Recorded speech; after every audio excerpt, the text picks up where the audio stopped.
2 weeks ago, the What to Watch Live fans at home voted and demanded that we binge watch all 12 Halloween movies for a terrifying exploration of Jamie Lee Curtis's iconic slasher franchise. And if you have 24 free hours to dedicate to watching this entire series, or if you didn't, I'm here to get you all caught up.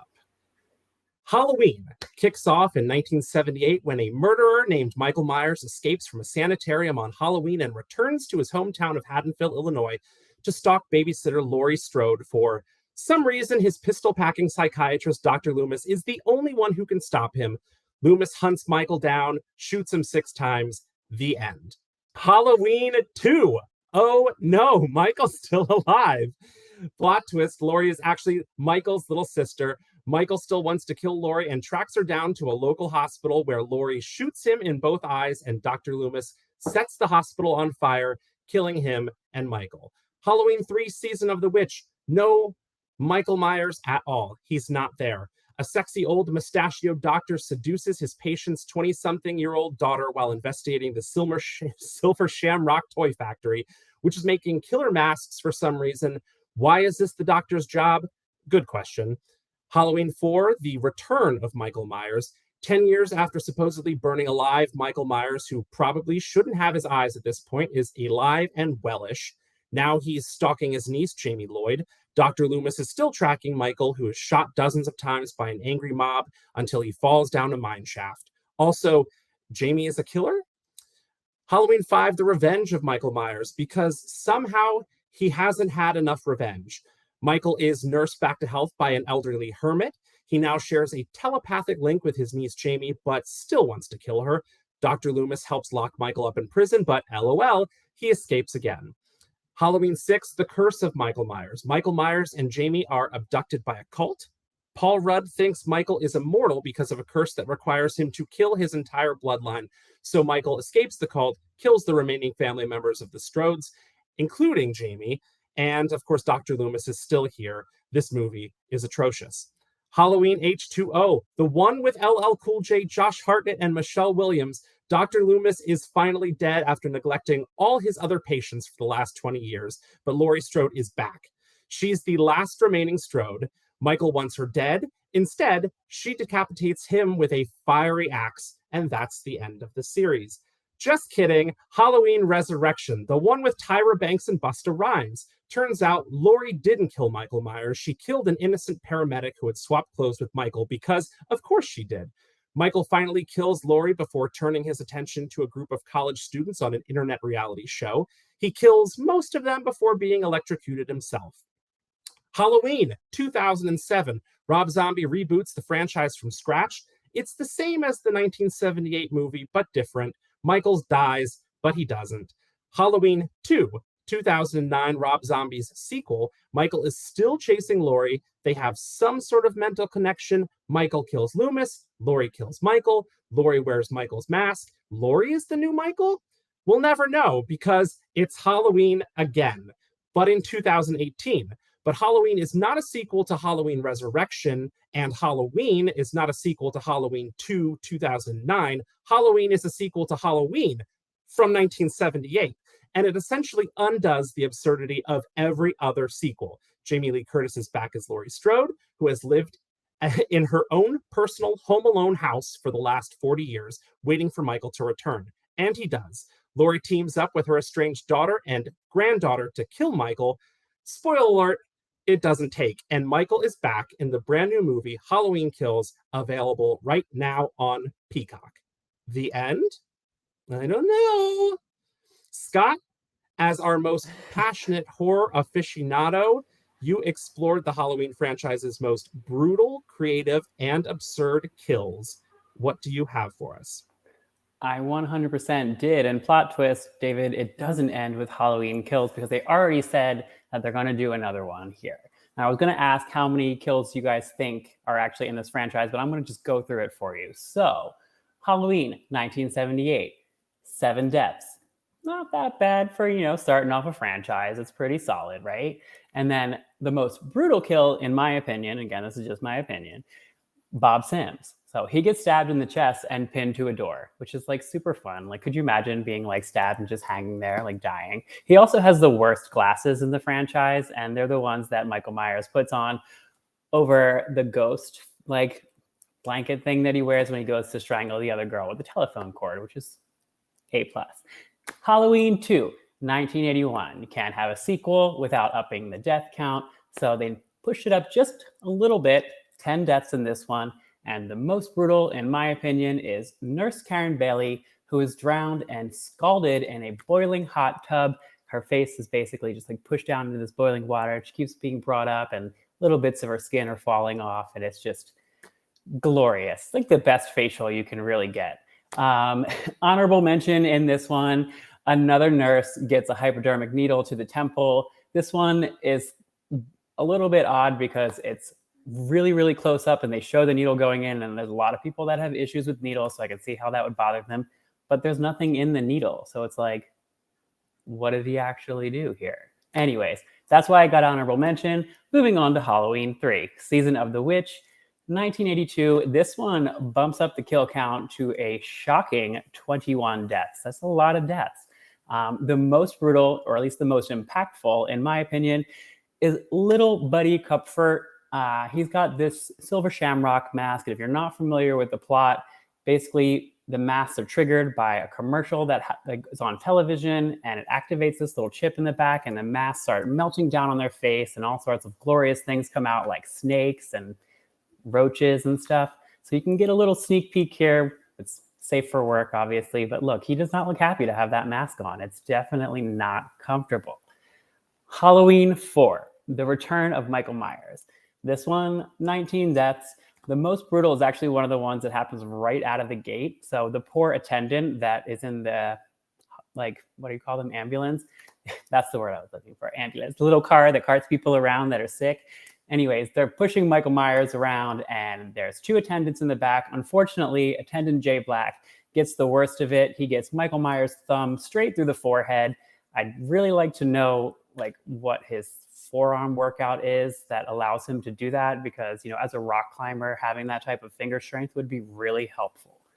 Halloween 5, The Revenge of Michael Myers. We got 20 deaths in this one, and the most brutal is poor Mike, who is stabbed in the face with a garden claw. It's a pretty impressive one. I mean, obviously there can only be one Mike in the franchise here, so Michael Myers was pretty upset that there was another character named Mike, and so just felt the need to take him out. Number 6, Halloween 6, The Curse of Michael Myers, 1995. This one has 17 deaths in it, and it has some of the most brutal, in my opinion, even though it was, to David's point earlier, a very horrible film. The most brutal is perhaps Jamie Lloyd, who is the protagonist in 4 and 5. She had just given birth to a baby, and Michael's not happy about that because he wants to kill the whole lineage. So what he does is he throws her down onto a tractor harrow or a corn thresher. If you're not familiar with that, it has these like little pointy things. And then he proceeds to push her down on it as he's talking to her, and then, wait for it, turn it on so you like see all of this nonsense going. It's a lot. There's a lot of blood squirting out everywhere. It's a whole thing. Anyways, in the director's cut, there's another honorable mention kill for this one, and that is a doctor towards the end that Michael smashes his face through metal bars. In the original, he just like hits him with it and he eventually dies, but in the director's cut, you actually get to see the face in 3 parts go through those bars, which is in and of itself an achievement. Halloween H2O, 20 years later, 1998. A pretty low death count here, 7, kind of taking it back to the original. The most brutal, in my opinion, is Sarah Wainthrope, who is Michelle Williams' best friend. She gets stabbed in the leg and then tries to escape via a dumbwaiter. Michael Myers slices the rope in the dumbwaiter, which then falls down on her, snaps her leg, so she's now like crawling away, and then he stabs her, surprise, with a knife. And then to make matters worse, he hangs her on a light bulb for all her friends to see, which is really just the icing on the cake. And then Halloween Resurrection, 2002, we got 11 deaths in this one. The most brutal because this is like a pretty horrible film, and actually all the deaths are really terrible.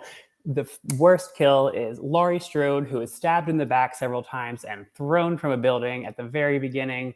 R.I.P. Laurie, who eventually comes back. Halloween 2007.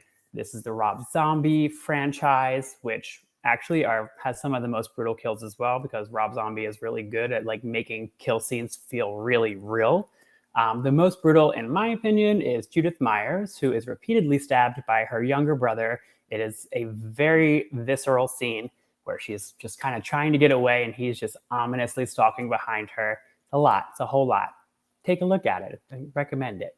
Halloween 2, 2009. Again, this is the Rob Zombie one. The most brutal one here is poor Octavia Spencer. If you want to see an amazing actress get killed off in a ridiculous horror film, highly recommend taking a look at this one. It is a dream sequence, but it is perhaps the most frustrating and sad and like really, really brutal kill scene that they have throughout the entire franchise. It's really, really upsetting.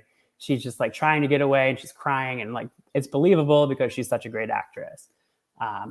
Go to Halloween 2018. This is where we're bringing it back.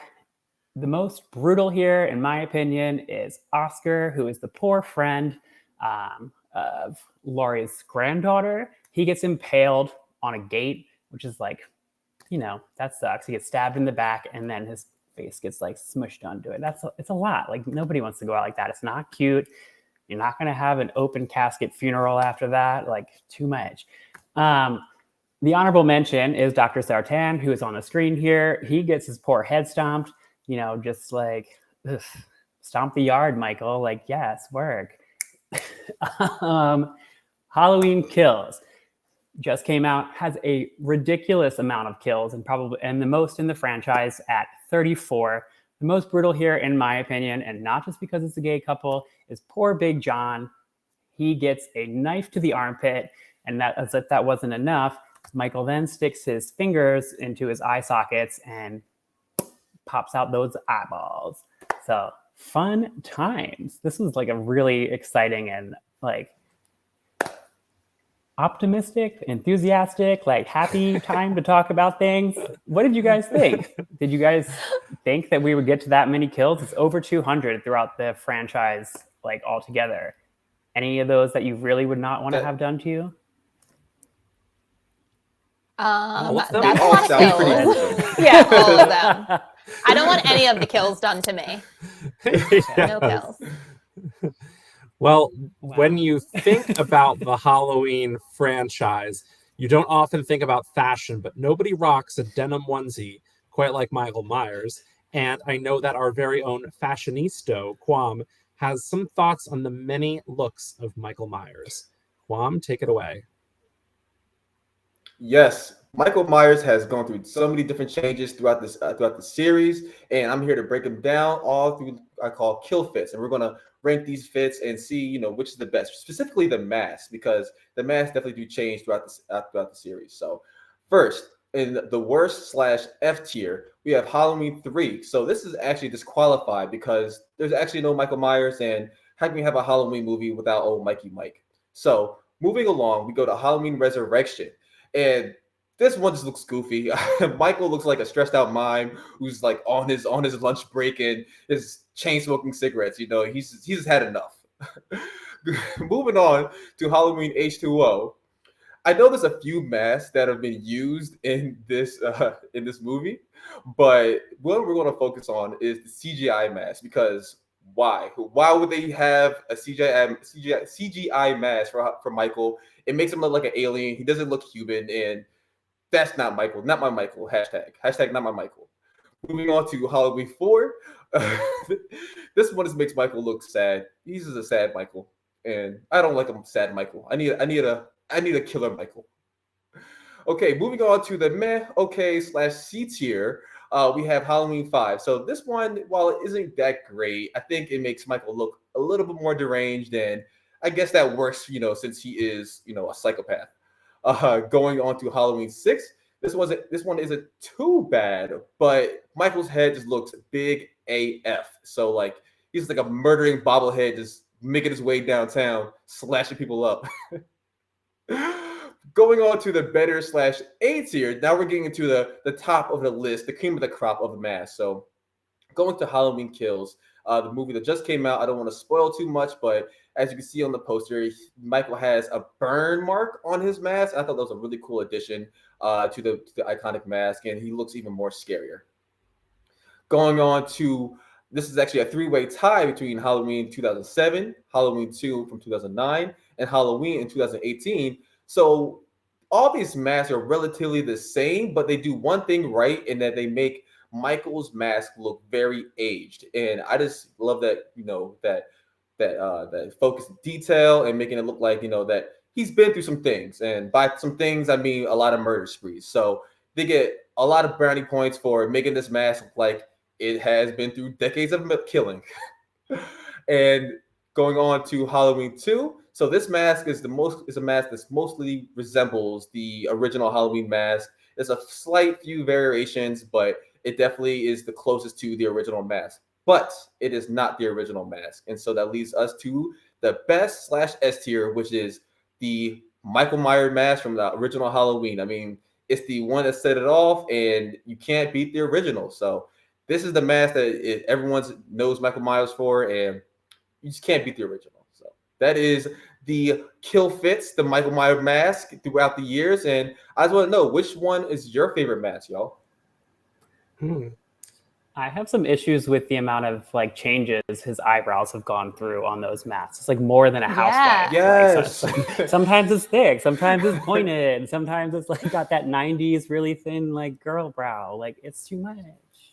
Just calm down, Michael. I love that you said that Michael looked sad.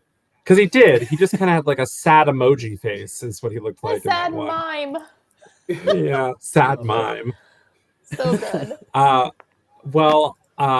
Audrey, you've always got a very keen eye for details in TV shows and movies, and you picked up on a bunch of fun facts about the Halloween series during your binge, correct?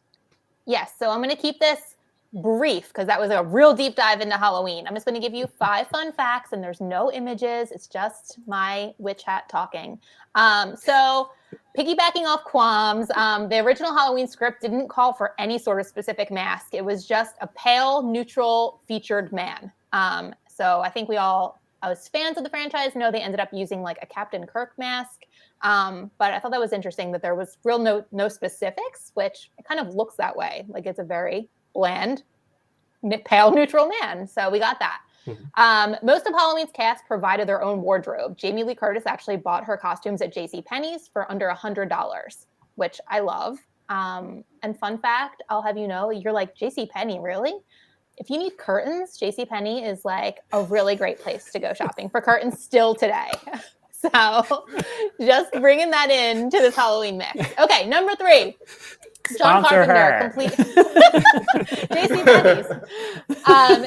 John Carpenter completed the entire score for Halloween by himself in only 3 days, that iconic score that everyone knows.